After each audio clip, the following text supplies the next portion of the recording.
Parte 1. Introducción. La pasamos y nos vamos al capítulo 1.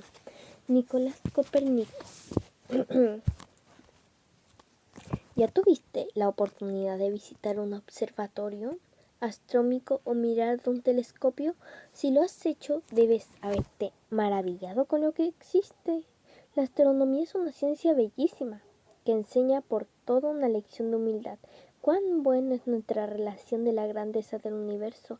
Por otro lado, cuán maravilloso fue nuestro Dios cuando dejó su gloria y vino a este minúsculo mundo para morir en nuestro lugar.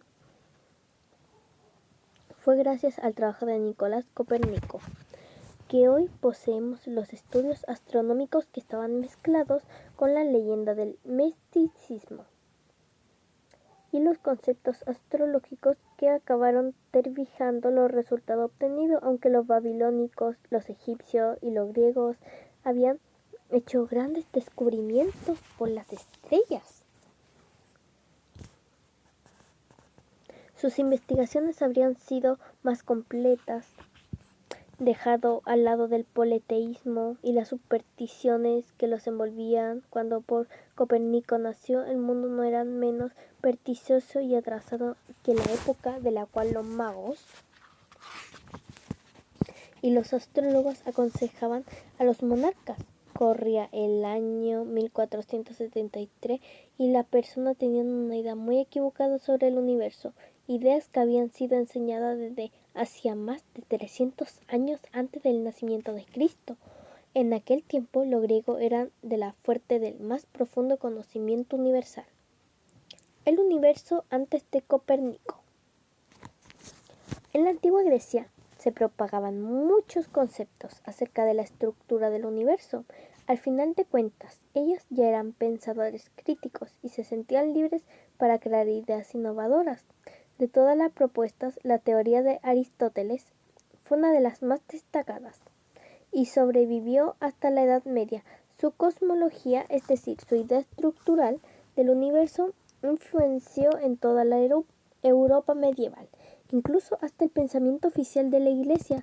Él decía que los cuerpos celestes eran diferentes de los cuerpos terrenales, tanto en el comportamiento como en la composición. De este modo, el cielo, en la visión de Aristóteles, era perfecto e inmutable. Desde su origen, siguiendo estas ideas, amplió. Un matemático del siglo II a.C. amplió el cuadro al afirmar que la Tierra estaba en el centro del universo y que el Sol, la Luna y las estrellas giraban todos en torno de nuestro planeta. Ese sistema se llamaba geocéntrico, geotierra, pues ponía a nuestro mundo como un punto central de todo lo cuerpo celeste. Es lógico, ¿no?, pensar que había razón bastante humana para apoyarse en la visión de un sistema solar centralizado en el planeta Tierra, y eso tornaba a la humanidad como el centro del universo, de modo que hasta el Creador Todopoderoso actuaba en función casi exclusiva de la raza humana. Esa conmoción, o sea, visión del mundo, exaltaba demasiado el papel de los hombres en el curso de la existencia, y un argumento muy bueno para aquellos que querían centralizar el poder en su mano. Si los hombres eran nobles y religiosos, que se decían el centro de la humanidad, ellos serían prácticamente los representantes máximos de Dios, con un poder superior a los ángeles. Por lo que tanto, cualquier persona que dudase de esa estructura geocéntrica estaría cuestionando el propio esquema jerárquico medieval. En otras palabras, estaría comparando una pelea mucho mayor que cualquier debate científico, pues su idea cuestionaba el propio sistema absolutista que movía el curso político tanto de la Iglesia como de la monarquía. Tal comportamiento es lógico. Pensarlo significaría afirmar su propia sentencia de muerte, desafiando el geocentrismo. Y entonces oyó desde Polonia una voz valerosa diciendo que nuestro planeta no era almohadón de los pies de Dios, y mucho menos el campo preferido de las peregrinas del Altísimo, El mundo del hombre no basaba ser un pequeño satélite girando alrededor del Sol. Su teoría, llamada heliocéntrica, helios es igual a Sol, sugería que el astro rey era el centro de ese sistema y no la Tierra, de acuerdo como proponían el clero y los eruditos de la época. Nuestro mundo, decía Copérnico, es apenas poco más que un planeta, el tercero después del Sol, y demora un año 365 días aproximadamente, entre paréntesis. Para completarse un giro en torno a la estrella amarilla, la Luna, ella sí es el único cuerpo celeste que gira alrededor de nuestro mundo. Por la lógica de Copérnico, si el Sol está fijo en un punto y la Tierra en movimiento, entonces los demás planetas también deberían poseer su órbita con un año solar mayor o menor que el nuestro, considerando que están más alejados o más cercanos en relación con el centro que el Sol.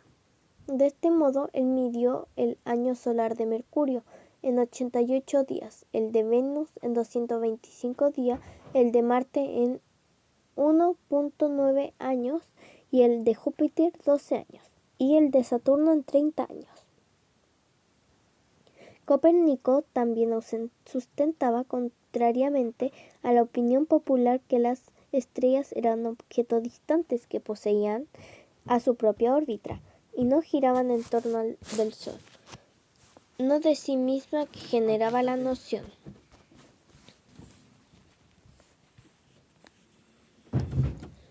Además de esto, había un segundo de giro de la Tierra en torno de sí misma, que generaba la noción de un movimiento opuesto al de las estrellas y posibilitaba la existencia del día y de la noche.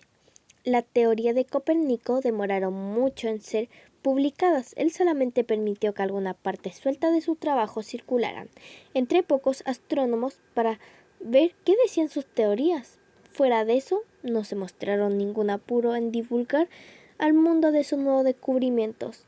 Era muy meticuloso con su anotación, de este modo que demoró 30 años para terminar el libro de Revolution Orbium Coe Celestium, de las revoluciones de las esferas celestes, el cual otorgó el título de la padre astronomía moderna.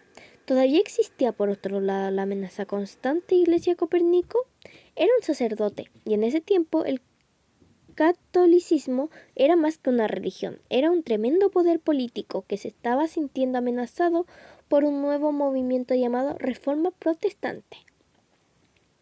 Cuando un rey o un lord local se convertían en el protestantismo, algunas veces por razones políticas o financieras, esto automáticamente entraba en una guerra contra sus vecinos, que permanecían siendo católicos. Los conflictos eran brutales y constantes. Solamente para tener una idea, hubo una guerra religiosa que duró 30 años. Cercada por un ambiente tan hostil, cualquier persona tenía recelos en discordar con lo que la Iglesia presentaba. Las ideas de Copérnico eran muy revolucionarias y la Iglesia ya había sentenciado a muerte a centenares de personas por mucho menos de eso. Él no quería terminar sus días quemado en una estaca o torturado por los esquizóderes del Papa. Fácilmente puedes entender cuál fue la razón de la demora en presentar su libro público. Dicen algunas personas que cuando sabía que estaba a punto de morir, Copérnico autorizó a publicar su obra. Esto sucedió en vísperas de su fallecimiento el 24 de mayo de 1543. Cuentan los historiadores que el primer ejemplar del libro le fue llevado apresuradamente por un mensajero Copérnico. Ya estaban hacía varios días enfermo en su lecho. Él tomó el libro en sus manos, pero ya estaba tan débil, apenas consiguió dar la vuelta. La primera página después de eso murió. En los primeros años de publicada su obra no causó mucha discusión. Sin embargo, después de algún tiempo fue colocada en el Index, catálogo en paréntesis, de prohibiciones de la Iglesia, lo que significaba que su estudio había sido vetado, y el Papa es evidente que muy pocos aceptarían luchar contra los prejuicios, que eso implicaba recién en el año 1835. La Iglesia retiró la obra de Copérnico de la lista de las prohibiciones. Muchos protestantes, incluso el propio Martín Lutero, también se incomodaron con las declaraciones de su libro. Copérnico, por lo tanto, murió sin ver la polémica ni los frutos de su proyecto científico. Y con relación a Dios, ¿acaso este genio polaco había descreído de Jesús y de la Biblia? Claro que no, sus investigaciones aumentaron más a su fe en el Creador. La ignorancia y el preconcepto partían de los líderes religiosos y no de la palabra del Señor. Copérnico sabía muy bien diferenciar entre el Dios verdadero y las caricaturas de mucho a su imagen. Existen escépticos que intentan insinuar una ruptura entre Copérnico y la Biblia. Ellos dicen que él no creía más que en Dios y que no lo habían asumido por miedo a las represalias de la Iglesia. Tal afirmación carece de pruebas y está bajo de su verdadera. Si Copérnico se hubiera tornado uno creyente, su libro recuerda que él lo publicó cuando ya estaba a punto de morir y no sentía más que la amenaza de la Inquisición. Sería claro negar la existencia del orden del universo. La batalla de Copérnico fue contra el mito y la tradición de los hombres, no contra la Biblia. Los tres principales seguidores de sus ideas, Galileo, Kepler y Bruno, fueron creyentes verdaderos que jamás tuvieron quebrantada su fe por el mal testimonio de los sacerdotes, clérigos o personas mal informadas. Hablando de la frase, ¿no observaste de algunos planetas Copérnico declaró? Ellos realmente tienen frases. Cuando Dios lo disponga, le brindará a los hombres medios para observarla. ¿Cómo puede verse? Él tenía en el Señor Todopoderoso un aliado para la comprobación de sus investigaciones. Y acá terminamos el primer capítulo. Primer capítulo terminado. Así que nos vemos en el video que subiré mañana viendo el capítulo 2 del libro. Así que nos vemos.